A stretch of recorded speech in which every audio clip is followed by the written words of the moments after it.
Hello mga ka-LG, bumalik yung kaibigan natin na technician na nagbigay sa atin noon na demo na fertilizer.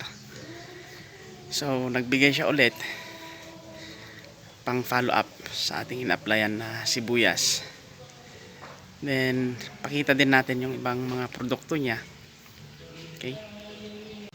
Ito yung dalawang minix natin sa abono. Nilagay natin sa sibuyas natin noon. Zivert tsaka Green Cal. Ito yung powder siya. Okay. Ito yung itim at ito yung puti naman. Si Green Cal is 23% yung calcium and may 18% na sulfur. Then si Zivert, ito po siya. Yan.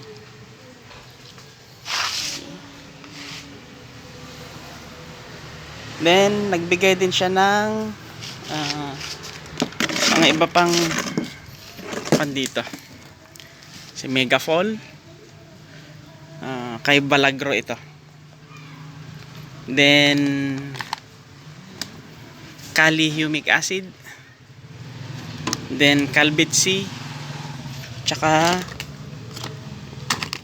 Plantafol.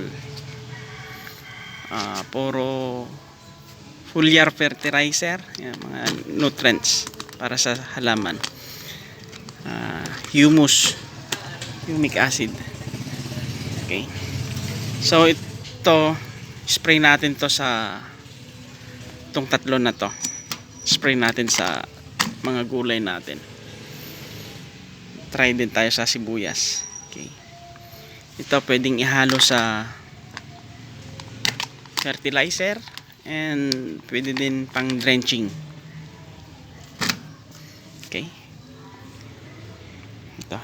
Sasaboy po natin to sa ating sinabuyan ulit ng